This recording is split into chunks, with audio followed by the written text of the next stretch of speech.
Hey guys, so really great day today. We're actually heading out to go and see a rental property that we just purchased. This property we purchased in like 37 minutes, literally. My agent called me. They were accepting bids in 30 minutes or in 20 minutes. We ran the numbers very quickly and we said, let's go for it.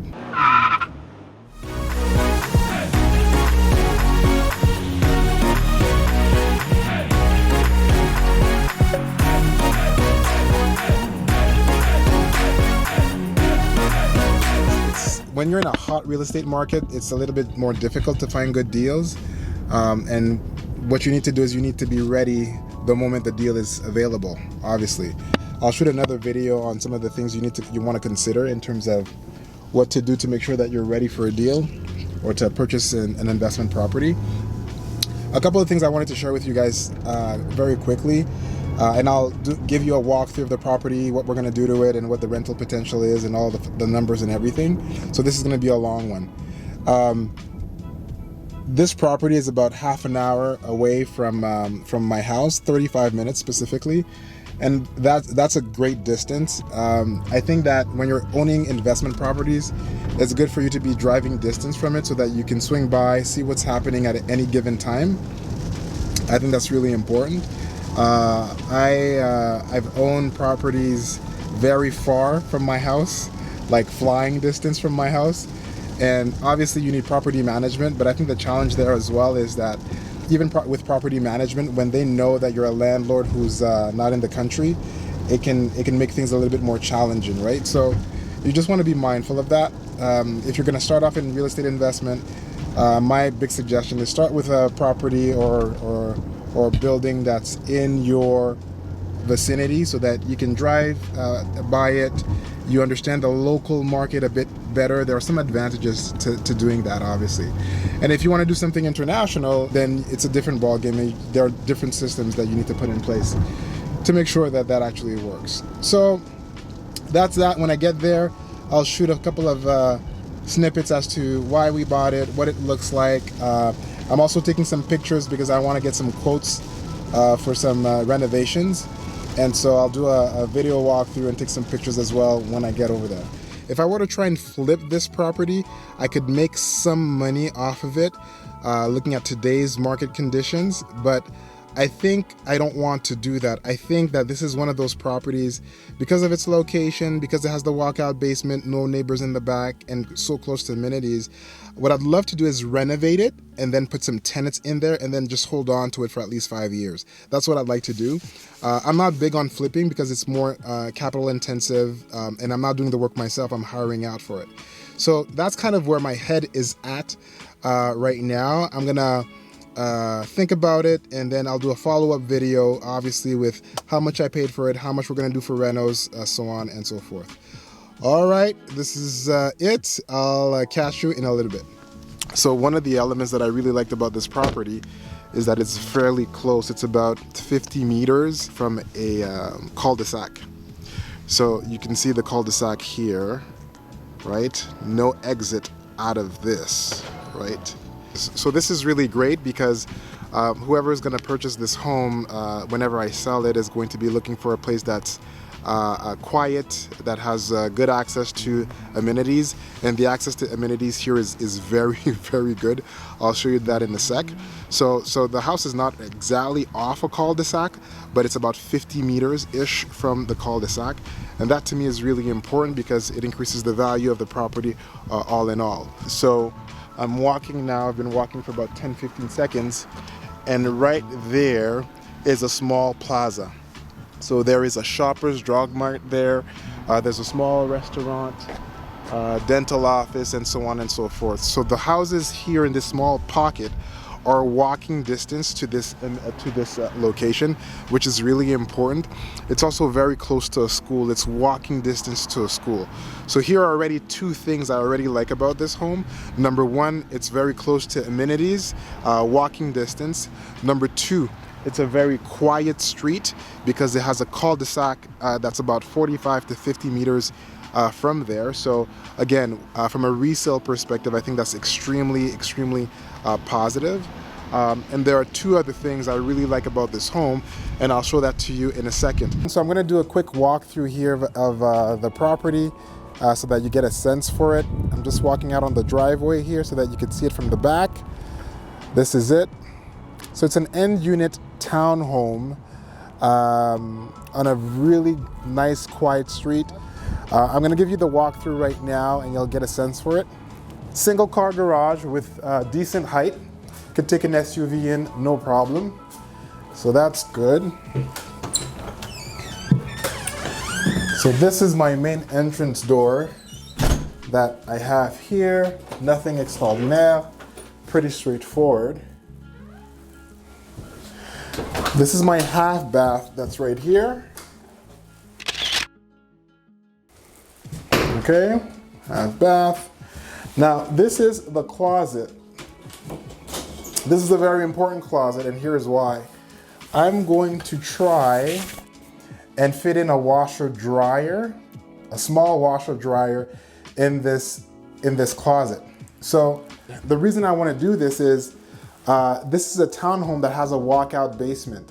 I want to put a tenant in the basement, and I want to put other tenants first and second floor. So I rent half of it upstairs and half of it downstairs in a small bachelor style studio. Now obviously, in order to do that, I have to hire the right contractor to pull this off, number one. And number two, I need to have a washer and dryer somewhere on the second or the third floor. Now I have a washer dryer downstairs, which is fantastic, but I need one as well here. So the only place where I think I can pull this off would be to put it here in this small area. Now it is small, it's about 22 inches deep. And what I need to do now is I had a contractor come in, take some measurements. I have to go online and now look for a washer dryer that's small enough in order to fit that area. Worst case scenario, I take the doors out altogether and I get a couple of inches back here by opening it up. But still, that becomes a bit complicated. Well, no, it's not complicated, but I've got to figure it out essentially. So there you have it for that. Moving right along, this is the entrance. I'm walking into the living area. We're gonna get into the kitchen in a sec. This is the living area. Now the previous owner left this horrible library that I'm gonna have to put on sale. So I'll take that out, put it in the garage and see if I can sell that. That's not a big deal. This is a small living area, guys. This is not huge. There's a nice gas fireplace, which I think is really cool. It's original. I might stain the outside of it to make it a little bit more modern, but that's it. I mean, everything else is it. And this is gonna be my small dining area. As simple as that. Again, I think that from a square footage perspective, I'm looking at 1,700 square feet total over the 2 floors. So a fairly small townhome. One of the great advantages of this location, there are no neighbors in the back. So as you can see, it's greenery. That's worth a premium. And I'm all into that. I think that's fantastic from that perspective. Then we are moving into the kitchen area. It's a galley style kitchen that's original. I'm not doing anything here. I may change the appliances, not may. I'm gonna change the appliances because I wanna have a bit of a more modern look for it. I'm gonna try and sell the existing appliances. They're all functional, they all work. Now nothing here is slow close, but that's totally okay. The times were what they were, and slow close wasn't really popular at that point in time. So there's your first floor, very simple. A half bathroom, a kitchen, dining area, and a living area. Now we're gonna go up the stairs so that you get a feel for what it's like upstairs. I am thinking of simply keeping this carpet. I'm gonna wash it, make it nice and tight. And 3 bedrooms is what we have. Here's 1 bedroom that I have. These are original windows, but the townhome was built in 1993, so I'm not overly concerned with the windows at this junction. The roof was done a couple of years ago, so that's fine. I love this bedroom because it gives a view of Nothing. Like all you have is greenery, which is really, really neat. Small pocket wardrobe here that does the job. It's actually quite deep. Like I can fit in there, no problem. Quite a lot of space actually. So when you're looking at a rental, the little things make a difference. So all the gold knobs that you're seeing there, these are all original knobs and they're all disappearing. I'm gonna upgrade them to something like a stainless steel or a matte steel to make it look a little bit more modern. This is the other bedroom. This is the smallest of the bedrooms. Still good for a twin or a single bed. Again, backyard gives to the same greenery, which is really nice, and a bit of a smaller pocket wardrobe here on this one. I'm also going to change all of the outlets, just another faceplate. Minor things that are going to increase the value of this property for my tenant. This is my second floor bathroom. Nothing extraordinary here. Aside from painting the bathrooms, I am not at the present considering doing anything additional. I'm leaving everything as is. I could upgrade it, but I think I'll just upgrade it when I'm going to sell the property, if I ever sell this property. Okay? Small area here to put your towels and your drapes and all that fun jazz. This is the master bedroom. So this is surprisingly big for a small townhome, I have to say. Again, this will fit a queen size bed, no problem whatsoever. Really no problem whatsoever. The view is the view of the street, which is suboptimal, but it's not a big deal because it's a quiet street. There are two small wardrobes here, and I like that. Again, his and hers, no problem. It's all original, 1993. I'm not thinking of upgrading it. I'm thinking of leaving it as is, as it stands right now. That may change over time. Now, this light fixture, I'm going to change. I have no choice. It's just too massive. It's a little old school as well. The bathroom is right here. It is on the smaller side. It's not a double sink. It's a single sink with a stand-up shower. Now, I'm gonna leave this as is. It's functional, it does the job. And again, this is a rental property, so I can't go over the top in terms of spending too much money on this property. But still, I'm not gonna go cheap at all. And once we crunch the numbers, you'll see what I mean by that in terms of the amount of money we're gonna put in this to make this a nice, decent unit. We are going to head in the basement so that you get a quick feel for the basement. There you go. So I got the keys to this property an hour ago, 2 hours ago. This is the property we bought like in 37 minutes. Anyways, you do what you need to do. Okay, coming down here. So here's my basement area. So this is the landing area right here. So a small bedroom is what I'm thinking of putting in here. The window's not big enough. It's not to code. I'll have to get the window size completely changed and opened up.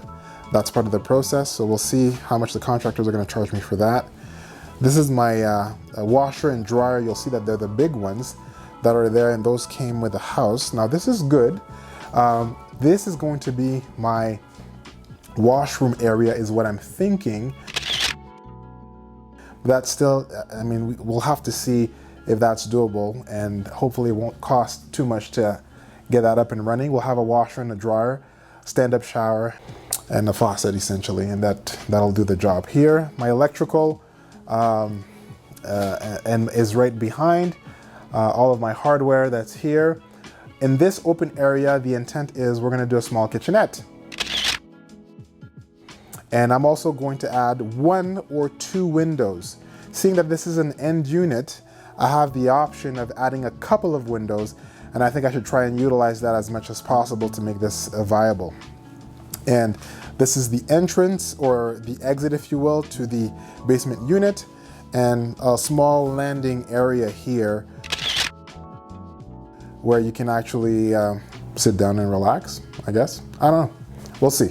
So, you know, the name of the game is to hustle and to figure out if the numbers actually work. So I've got a couple of contractors that are coming in, giving me quotes. I need to rent the top floor as quickly as possible because as it stands, I'm now paying every month for a vacant property, and that's not sustainable. I can do that for a couple of months, but I can't do that for 6 months, right? So I need to get the right contractor in at the right price and get them to help me out to get the work done as quickly as possible. So there you have it. This is a townhome that we're converting into a 2-unit dwelling in order to maximize rents. We'll see what happens. I'll catch you on the next one. Thanks for tuning in.